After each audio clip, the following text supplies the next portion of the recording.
नमस्कार. चला आज आपण चालू करूयात second type of curve that is polar curve. Polar curve मध्ये इक्वेशन जे आहे ते आर आणि थिटाच्या फॉर्म मध्ये असतं, ज्यामध्ये तुम्हाला एकच इक्वेशन असणार आहे ज्याच्यामध्ये आर इक्वल टू साइन कोसाइनच्या टर्म दिसतील. ओके, त्याला ट्रेस करण्यासाठी 5 रूल आहेत. त्यातला पहिला रूल आहे सिमेट्री. सिमेट्रीमध्ये थिटा इक्वल टू 3 प्रकारच्या सिमेट्रीज आहे. एक इनिशियल लाईन आहे, दुसरी अबाउट पोल आहे आणि तिसरी अबाउट वाय ऍक्सिस आहे. आता पोल म्हणजे काय? तर पोल म्हणजे ओरिजिन. इकडे पोलार कर्व मध्ये पोलला ओरिजिन म्हणतो आपण. आणि तिसरा पॉइंट आहे सिमेट्रिक अबाउट वाय. तर पहिली सिमेट्री आहे इनिशियल लाईन. इनिशियल लाईनला सिमेट्रिक असण्यासाठी तुम्हाला काय बघायचंय बघा, थिटाला मायनस थिटा पुट करायचं. इक्वेशन जर अनचेंज राहिलं तर symmetric about initial line. Otherwise second point बघणार आपण, आर ला मायनस आर पुट करायचं. इक्वेशन जर अनचेंज राहिलं तर सिमेट्रिक अबाउट पोल म्हणजेच ओरिजिन. आणि तिसरा पॉइंट आहे दोघं पण रिप्लेस करायचे, थिटा पण आणि आर पण. जर थिटा आणि आर दोघं रिप्लेस केले तर, आणि समजा इक्वेशन अनचेंज राहिलं तर सिमेट्रिक अबाउट वाय ऍक्सिस. इकडे थिटा आणि आर रिप्लेस करण्याच्या ऐवजी आपण फक्त थिटाला पाय मायनस थिटा रिप्लेस केलं तरी चालतं. ओके, या ठिकाणी ह्या दोघं रिप्लेस करण्यापेक्षा एकच रिप्लेस करायचं आणि चेक करायचं.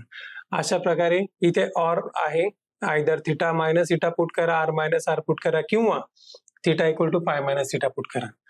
दुसरा रूल आहे पोल. पोल मध्ये काय करायचं असतं, आर 0 होतो का नाही ते बघायचं. जनरली सगळेच कर्व 0 होतं, त्यामुळं हा पॉइंट एकदम प्रत्येक समसाठी एकच असणार आहे. The curve passes through pole. Mostly far rare example असेल की जो ओरिजिन किंवा पोल मधनं पास होत नाही. ओके, तिसरा पॉइंट आहे tangent at pole. Tangent at pole काढायचा म्हणजे काय करायचंय बघा, पुट आर इक्वल टू 0 आणि थिटाच्या व्हॅल्यूज काढायच्या, आणि that values are nothing but tangent at pole. चौथा आहे टॅन फाय म्हणजे नेचर. पाचवा आहे फ्रॉम द टेबल. तर हे 5 पॉइंट आहेत. या 5 पॉइंटचा वापर करून आपण कर्व ट्रेस करणार आहोत. पण हे कर्व कोणते असणार आहे? Polar curve. तर पोलार कर्व मध्ये बेसिकली 3 प्रकारचे कर्व येतात. त्या 3 प्रकारच्या कर्व मध्ये एक येतो रोज कर्व म्हणतात त्याला. दुसरा येतो पॅरामेट्रिक कार्डॉइड, आणि तिसरा येतो बर्नौलीज लेमिस्केट.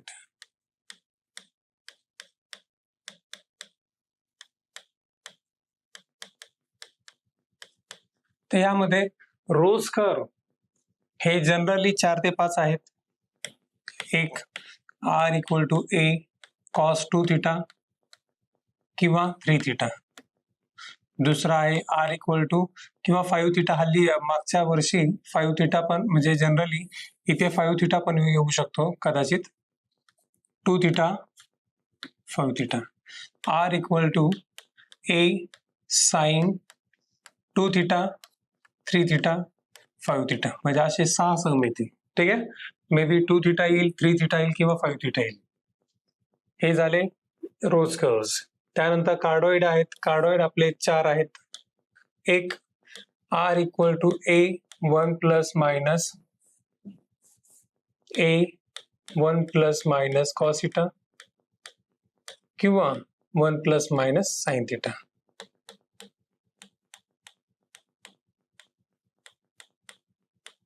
हे 4 सम. आता याच्यात व्हरायटी मध्ये काय, ह्या दोन, एक असेल प्लस आणि दुसरा असेल मायनस. म्हणजे r equal to a 1 plus cos theta हा एक कार्डॉइड आहे. R equal to a 1 minus cos theta दुसरा कार्डॉइड आहे. R equal to 1 plus sine theta आणि 1 मायनस साइन थिटा. अशा प्रकारचे 4 एक्झाम्पल येते. हे 4 एक्झाम्पल कार्डॉइडचे. आणि बर्नौलीज लेमिस्केट मध्ये 2च सम रेअर असतात, ते पण हल्ली विचारत नाही. R square equal to A square sine 2 theta किंवा R square equal to A square cos 2 theta. इकडे 3 थिटाचा सम नाही विचारलं जात. तर हे 4 कार्डॉइड, हे 6 रोज कर्व, अशा प्रकारचे एक्झाम्पल पेपरला विचारले जातात. मोस्टली कार्डॉइड आणि रोज कर्व विचारले जातात. आता ह्या कार्डॉइड मध्ये थोडाफार चेंज करू शकतात ते. थोडाफार चेंज काय करतील तर इथं ए जे दिलेत इथे ए च्या जागी a/2 देतील किंवा 2a देतील. एखादा नंबरच देऊन टाकतील कॉन्स्टंट वगैरे. तर थोडाफार चेंज करू शकतात ते यामध्ये. ओके. आता आपण वन बाय वन जाऊ. आधी रोज कर्व बघू मग कार्डॉइड बघू. ओके. तर रोज कर्व मध्ये सगळ्यात पहिला कर्व आहे r = a cos 2θ. आता याला ट्रेस करण्यासाठी आपण काय करणार आहोत, सगळ्यात पहिल्यांदा बघायचं सिमेट्री. तर सिमेट्री मध्ये आपण जनरली 3 पॉइंट लिहिलेत, पण 3 पॉइंट चेक करत बसण्यापेक्षा एकदम शॉर्टकट मध्ये आपल्याला माहिती आहे 3 मध्ये पहिला पॉइंट आहे आपल्याकडे थिटा, दुसरा पॉइंट आहे r आणि तिसरा पॉइंट आहे दोघं पण. जर तुम्ही ते थिटाला मायनस थिटा रिप्लेस केलं तर इक्वेशन अनचेंज राहणार आहे. म्हणजे put theta equals to minus theta केलं तर तुमचं इक्वेशन हे काय असणार आहे, अनचेंज राहील. That is r = a cos -2θ. आता cos -2θ प्लस असल्यामुळं इथे आपल्याला मिळेल a cos 2θ. अनचेंज आहे, इक्वेशन बदललं नाहीये बघा. Put theta equal to minus theta केल्यानंतर तुमचं इक्वेशन जर अनचेंज राहतंय याचाच अर्थ symmetric about initial line. Symmetric about initial line. आता इथे आपल्याला जनरली माहिती की कोसाईनची टर्म म्हणजे always theta equal to minus थिटाला तो अनचेंज राहणार आहे. म्हणजे तुम्हाला शॉर्टकट मध्ये लक्षात ठेवायचं राहिलं तर काय करायचं, जर एक्झाम्पल मध्ये कोसाईनची टर्म आली directly symmetric about initial line लिहिलं तरी चालेल. कारण ऑलवेज प्रत्येक सम मध्ये जर कोसाईन असेल तर तो सिमेट्रिक अबाउट इनिशियल लाईनच असणार आहे. तुम्हाला हे चेक करत बसण्याची गरज अजिबात नाहीये. ठीक आहे. नेक्स्ट दुसरा पॉइंट आहे पोल.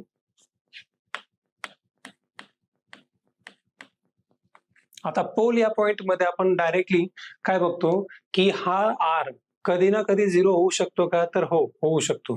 थिटा इक्वल टू π/4 जर इकडे पुट केला तर 2 आणि 4 कॅन्सल होऊन cos π/2 येईल आणि cos π/2 0 असतो. याचाच अर्थ r हा 0 होऊ शकतो आणि जर तो 0 होऊ शकतो याचाच अर्थ curve passes through pole.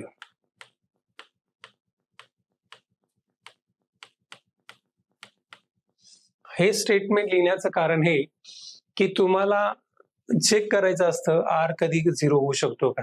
Yes, अशा बऱ्याचशा व्हॅल्यूज आहेत, त्या व्हॅल्यूजला तुमचा r 0 होऊ शकतो.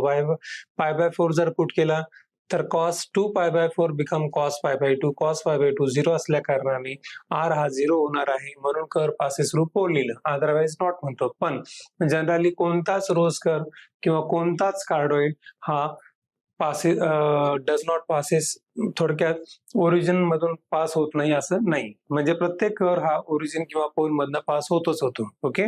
म्हणजे तुम्हाला इथे कंपल्सरी स्टेटमेंट प्रत्येक सम मध्ये as it is copy paste करायचं आहे की curve passes through pole. Okay. आणि दिलेला कर्व कोणता आहे, रोज कर्व. ठीक आहे. नाव थर्ड, टँजेंट.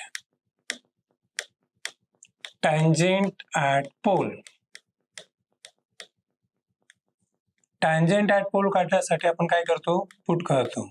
Put r = 0. इकडे r = 0 पुट करून आपण काढणार a cos 2θ = 0. a तिकडे गेला, cos 2θ = 0. आणि इथे चेक करणार आपण कोसाइन कधी 0 असतो. तर कोसाइन कधी 0 असतो, π/2 ला 0 असतो. त्यानंतर 3π/2 ला 0 असतो. 5π/2 ला 0 असतो. 7π/2 ला 0 असतो. And so on. म्हणजेच या सगळ्या व्हॅल्यूज जर तुम्ही ह्या ठिकाणी 2θ जागेवर पुट केल्या तर तुम्हाला कोसाइन हा काय मिळणार आहे, 0. मग 2θ ह्या सगळ्या व्हॅल्यूज आल्या, याचाच अर्थ थिटाच्या व्हॅल्यूज काय येतील, 2 तिकडे पाठवून द्या, π/2 × 2 π/4. त्यानंतर 3π/4, 5π/4, 7π/4. हे झाले तुमच्या tangents. Are all tangents at pole. Okay.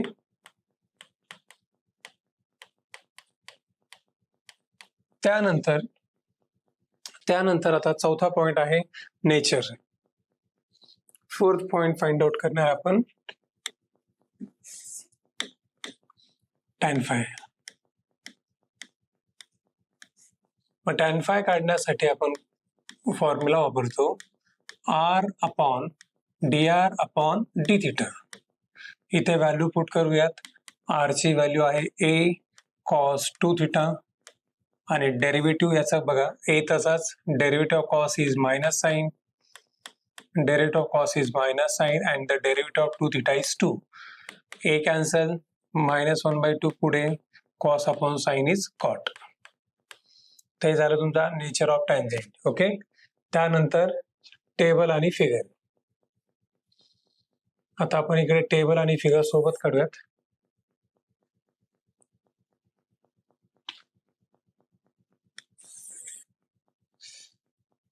Fifth point is table. Table असेल थिटाचा आणि आरचा.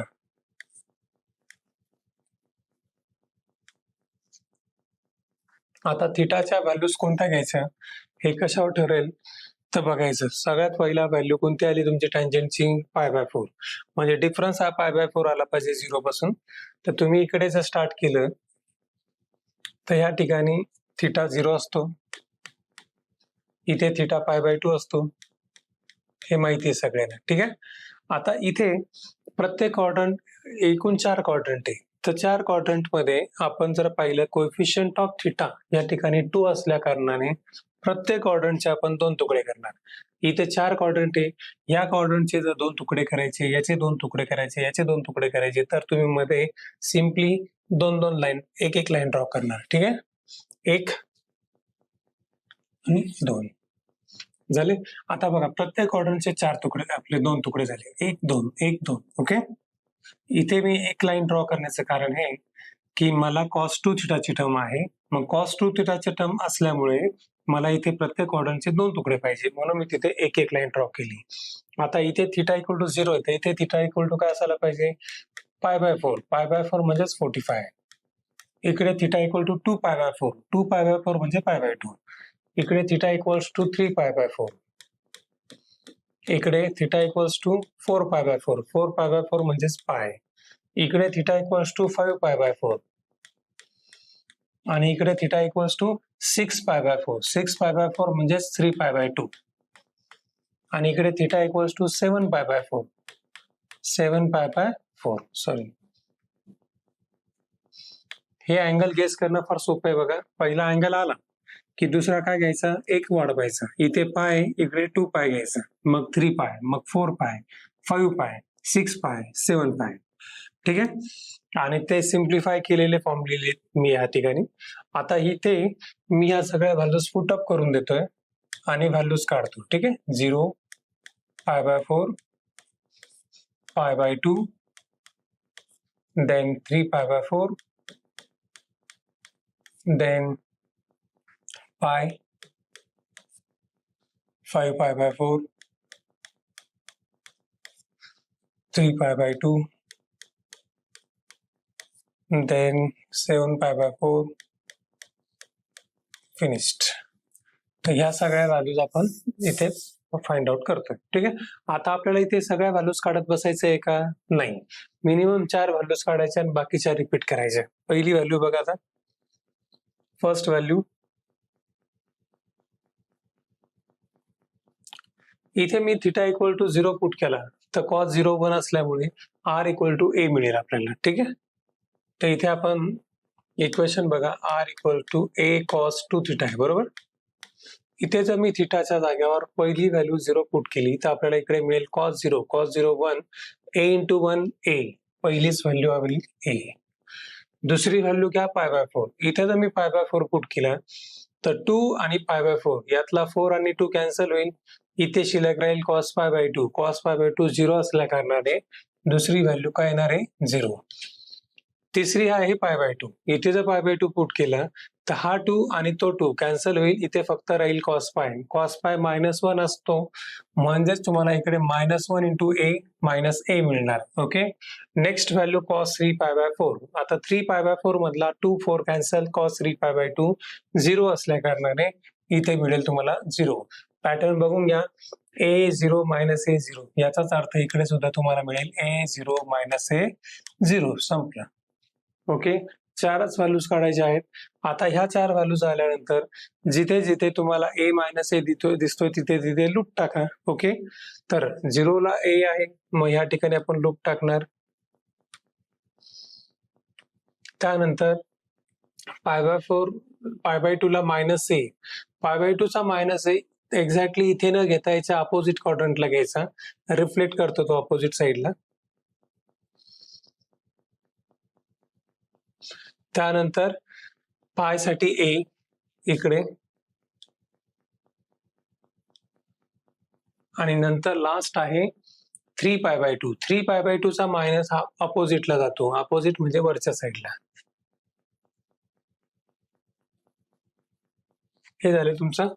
हे थोडे जॉईन करून घ्या व्यवस्थित, ओरिजिन वरून जाता येते. हा झाला तुमचा r = a cos 2θ. तुम्ही या ठिकाणी सर्कल ड्रॉ करून सुद्धा करू शकतात, कारण सर्कल ड्रॉ करणं कंपल्सरी नाही, फक्त काय डिस्टन्स मेंटेन झाला पाहिजे. हे जे डिस्टन्स आहे प्रत्येक ऍक्सिसवर ते a डिस्टन्स असल्यामुळे सगळीकडे जर इक्वल डिस्टन्स मेंटेन करायचं असेल तर तुम्ही काय करा, एक सर्कल ड्रॉ करा आणि त्या सर्कलच्या आतमध्ये ह्या 4 पेटल काढा. ठीक आहे, ह्या पेटल काढल्यानंतर ह्या पेटलच्या कॉर्नरला फक्त टँजंट टाकायची इकडे अशा प्रकारे, आणि ज्या ठिकाणी टँजंट टाकली ती टँजंट जी आहे तिथे तुम्हाला tan phi इन्फिनिटी देते, म्हणून ती परपेंडिक्युलर असल्यामुळे इथे तुम्हाला tan phi इन्फिनिटी मिळतो त्या 4 ठिकाणी. θ = 0, π/2, पाय आणि 3π/2. म्हणजे ह्या 4 व्हॅल्यूजला तुम्हाला tan phi हा इन्फिनिटी मिळतो, आणि जेव्हा tan phi हा इन्फिनिटी मिळतो तेव्हा ती टँजंट तुमच्या रेडियस वेक्टरला परपेंडिक्युलर असते, याचा अर्थ हा होतो. ओके, अशा प्रकारे तुम्ही रोज कर्व ट्रेस करता. बघून घ्या. स्टार्टिंगला सिमेट्री, इथे तुम्ही हे जे चेक करताय हे चेक न करता डायरेक्टली बघायचं. एक्झाम्पल मध्ये कोसाइनची टर्म आहे, always symmetric about initial line. Example मध्ये जर साइनची टर्म आली तर सिमेट्रिक अबाउट वाय ऍक्सिस. म्हणजे शॉर्टकट मध्ये जर लक्षात ठेवायचं असेल तर पोल मध्ये सेकंड स्टेटमेंट ऑलवेज कॉमन असणार आहे. तिसरा आहे tangent at pole. Tangent at pole काढायचा म्हणजे r = 0 पुट करून थिटाच्या व्हॅल्यूज फाइंड आउट करायच्या. ओके, आणि त्यानंतर चौथा आहे tan phi. tan phi काढल्यानंतर आपल्याला कळतं की टँजंट ही परपेंडिक्युलर आहे की कोइन्साइड आहे. ठीक आहे, त्यानंतर टेबल मधल्या व्हॅल्यूज ह्या डिपेंडिंग ऑन द स्ट्रक्चर, इथे जो तुमचा क्वाड्रंट आहे तो किती तुकड्यात डिवाइड होतो हे ठरवल्यानंतर तुम्ही इथे टेबल बनवून घ्या. इथे मी प्रत्येक क्वाड्रंटचे 2 तुकडे केले आहेत, कारण तुम्हाला इथे कोसाइनचा कोएफिशियंट 2 आहे. तो कोएफिशियंट 2 असल्याने या ठिकाणी मी थिटाचे प्रत्येक क्वाड्रंटचे 2 तुकडे पाडले आणि अशा प्रकारे याला ट्रेस केलं. ठीक आहे.